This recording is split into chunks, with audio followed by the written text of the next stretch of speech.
देखिए, हमारी पुलिस की कार्यविधि और कार्य व्यवस्थाओं में, और मैं तो यूं कहूँ कोर्ट की प्रक्रिया में भी और रेवेन्यू की प्रक्रिया में भी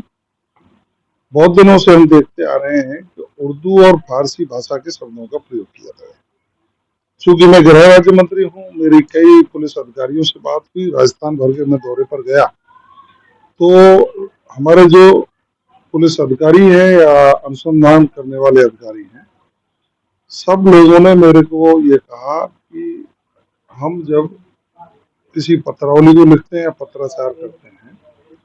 तो पुलिस में एक प्रचलन है, उर्दू और फारसी भाषा के शब्दों का ज्यादा उपयोग होता है। चूंकि अंग्रेजों के जमाने में या उससे पहले जो पुलिस की व्यवस्था थी, उस समय उर्दू भाषा बोलचाल में भी थी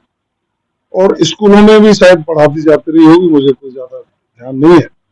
लेकिन वर्तमान समय में ना तो कोई तृतीय भाषा के रूप में उर्दू भाषा को कोई लेता है, ना हमारे स्कूलों में कोई प्रचलन है। डायरेक्ट कंपटीशन के बाद जो लोग आते हैं, सब इंस्पेक्टर बनते हैं, डिप्टी बनते हैं और एसपी भी बनते हैं, तो उनको इन उर्दू और फारसी के शब्दों का उच्चारण करने में या इनका अर्थ निकालने में काफी कठिनाई आती है। कई बार कंसल्टेंट भी उनको रखने पड़ते हैं। तो मेरे स्वयं के भी ध्यान में आया और उनका भी कहना था, वर्तमान परिप्रेक्ष्य में हमको अपनी राष्ट्रभाषा हिंदी के शब्दों का ही प्रयोग किया जाना चाहिए। तो मैंने डीजी को एक पत्र लिखा कि इसका एक मसौदा तैयार करिए, उर्दू और फारसी के शब्द जो प्रयोग में लिए जाते हैं उनका चिन्हीकरण करिए और एक प्रस्ताव बना करके भेजिए, जिससे हम माननीय मुख्यमंत्री जी से चर्चा करके उसको लागू करवा सकें। मेरा स्पष्ट मत है कि उर्दू और फारसी के शब्दों को विलोपित करना ही चाहिए। हमारी हिंदी राष्ट्रभाषा है, लोग भी खूब अच्छी तरह से समझते हैं और हिंदी के शब्दों का प्रयोग हो, इसका एक सकारात्मक प्रयास शुरू किया है। डीजी ने भी, जैसा मुझे आज एसपी बाड़मेर ने बताया, नीचे तक से इसकी जानकारी जुटाना शुरू कर दिया है और हम कोशिश करेंगे कि सरलीकरण हो, अर्थ का अनर्थ नहीं हो,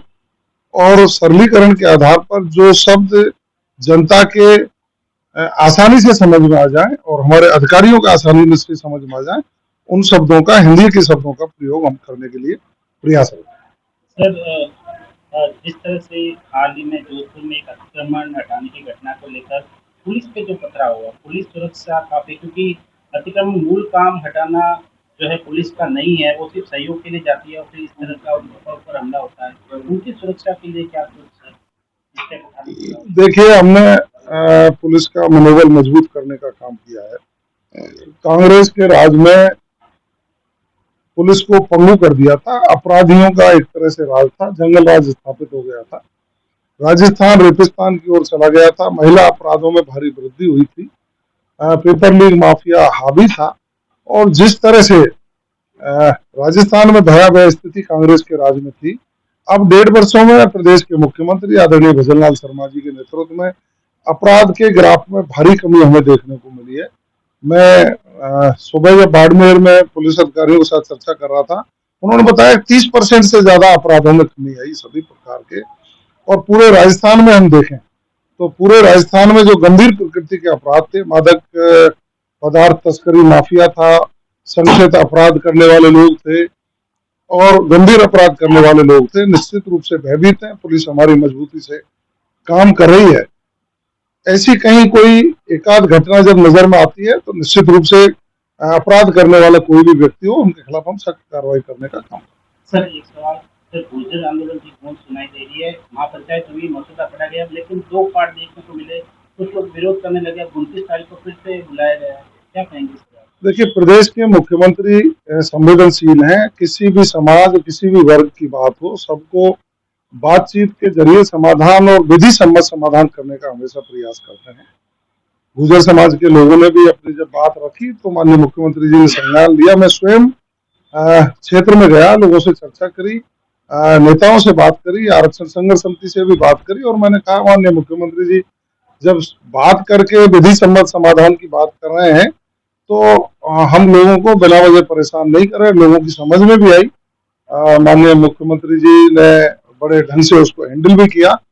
और अधिकारियों ने अपनी बात जब उनके पास पहुंचाई तो उनके समझ में आई बात, और अब टेबल पर चर्चा करके उसका विधि सम्मत समाधान करने का काम किया जाए। क्या सर, राजनीति ऐसा हो रही ही है ऐसा ही इसमें? क्या राजनीति हो रही है गुर्जर आंदोलन में सर, इस तरह से लूटपाट करके? देखिए, समाज के लोग कभी जब कोई बात रखते हैं तो माननीय मुख्यमंत्री जी एक बात ही कहते हैं कि सभी समाजों के लोग मेरे परिवार हैं। राजस्थान के 8 करोड़ से ज्यादा लोग जो निवास करते हैं वो सब मेरे परिवारीजन हैं।